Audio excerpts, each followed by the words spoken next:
I've met a lot of people in my life, like way more than I thought I would.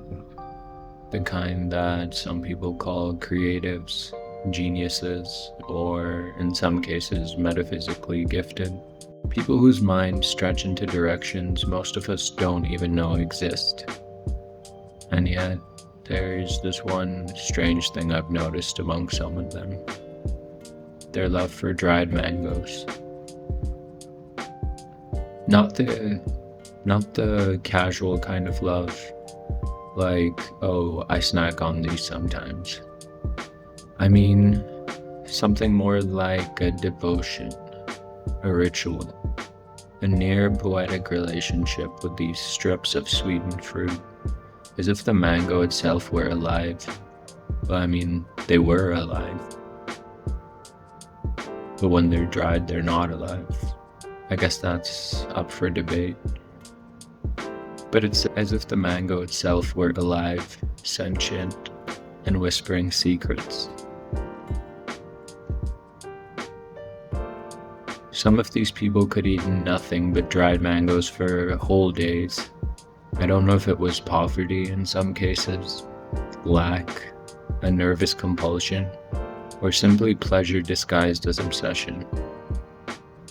From the outside, you might call it disordered eating, but from the inside, it looked like devotion, like communion with something the rest of us overlooked on the grocery store shelf. There was almost an alchemical quality to it, if I'm being honest, transforming the tropical fruit into some kind of symbol of survival, creativity, or even rebellion.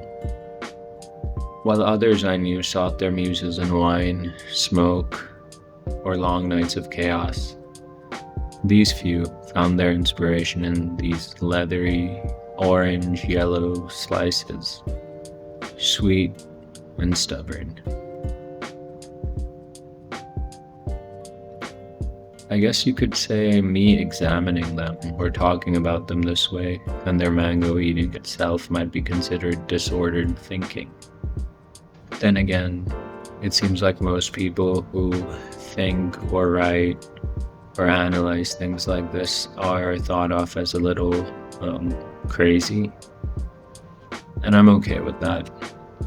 Sometimes watching them eat the mangoes was as wonderful as the taste of sugar on my own tongue. As creepy as that sounds, it was real. There was something strangely intimate about the act. Their chewing carried a kind of rhythm, like they were in dialogue with the fruit itself, as if creation was happening right there, in their mouth. At times I felt invited to the fold, like their enjoyment opened a door I might walk through, that maybe I too could understand the secret sweetness they lived by. That maybe I too could understand the secret of the mangoes. But other times, it felt like something closed to me, a ritual I could witness, but never fully join.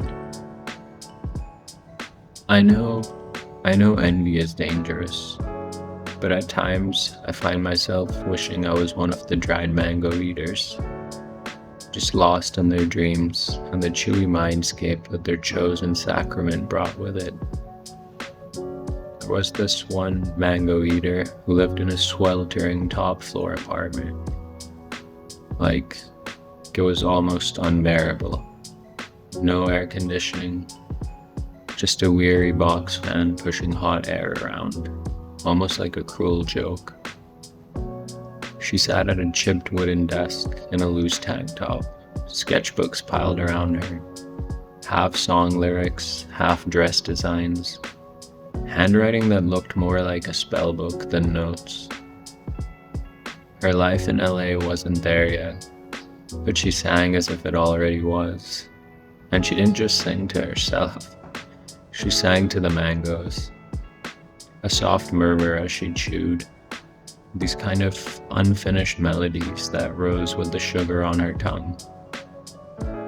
The kitchen counters were spotless, stripped of any real food, but above the stove, in a cupboard with a crooked door, There was always a crumpled bag of dried mangoes. She ate them slowly, one strip at a time, as though each bite was a chorus. Each chew was bringing her closer to the future she imagined. And as weird as this sounds, sometimes watching her was stranger and sweeter than eating them myself. A gifted client who I managed for a while before she found herself famous and in LA, living her dreams, probably still eating mangoes. Another one of the people I'm talking about disappeared daily into the city. They were just swallowed up by odd jobs, washing dishes, scrubbing windows, hauling crates for warehouses where literally no one knew his name. But at night, he returned to his ritual. He laid out his mangoes on a plate with a jeweler's precision, slicing them into smaller pieces, refusing to rush. His hands were always rough and messed up from work. Once I even took him to a doctor because his knuckles were splitting open. Not a normal amount. Split open.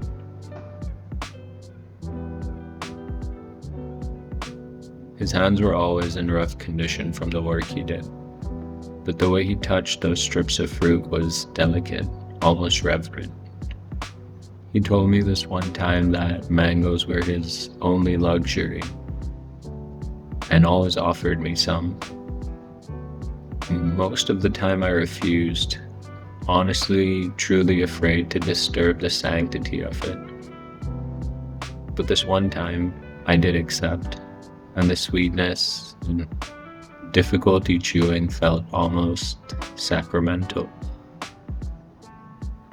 Underneath all this quietness and hard work, there was something expansive. A gift for seeing the patterns in people, for describing dreams that felt visionary. He's married now, raising children, teaching them discipline, spirituality, and strength. And I guess, in a way, passing on the brilliance he once kept hidden from everyone, except the mangoes. And then there was the physicist, plasma quantum mechanics, equations that to me read like forbidden scripture. His walls were old school, covered in chalkboards, full of symbols that trailed off like unfinished prayers. He would pause mid-calculation, or mid-thought, I don't really know what he was doing at the time. Open his pouch of dried mangoes and chew slowly, as if the sugar pulled him back into his body from wherever he was. It stabilizes me, he admitted once. Otherwise I'd drift too far. Learning from him, something opened for me too.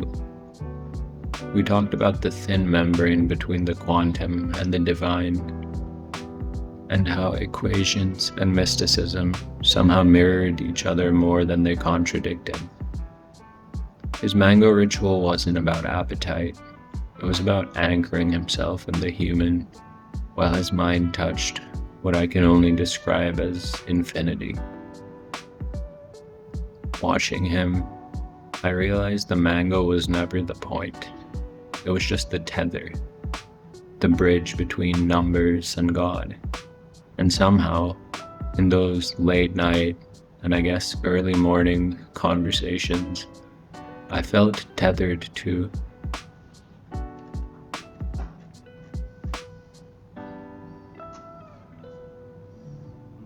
I don't think I'll ever fully understand it. Just like almost anything in this world.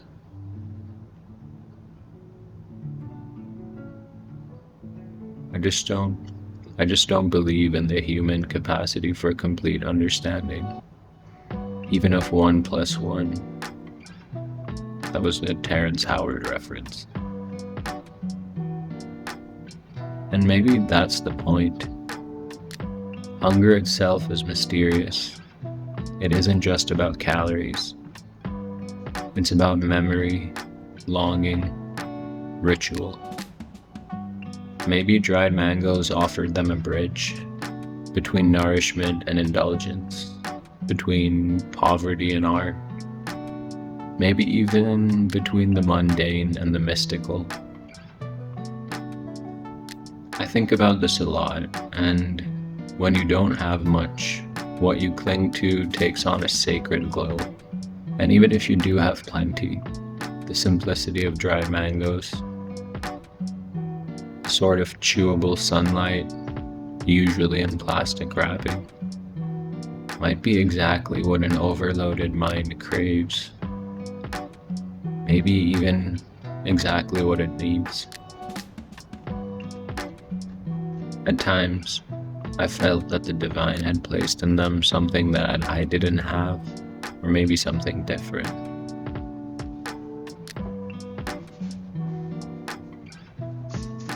Some kind of hunger, a need, a vision wrapped up in strips of dried fruit. I would watch them and think, maybe this is their sacrament. Maybe God speaks to them in mango slices the way he speaks to others in prayer, silence, or song. Or maybe I'm just overcomplicating something simple, like I always do. And though I could admire it enough to write about it and talk about it, I could never fully claim it. Maybe that was the gift. To watch without taking, to respect without needing to own.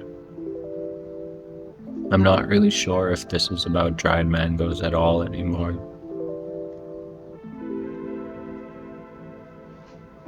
There are things in life you don't need to solve to be fascinated by, and this is one of them for me.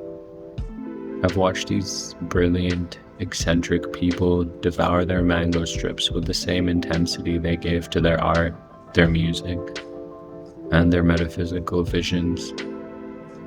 Maybe I'll never know what they saw in it, and maybe I don't need to. Fascination doesn't always require comprehension. Sometimes the mystery is enough. So if you ever see someone sitting quietly, lost in thought, eating dried mangoes like it's both their sustenance and their secret, I'd advise you not to laugh, not to judge. Just know that you're watching a strange ritual unfold, one that might mean more than even they can explain.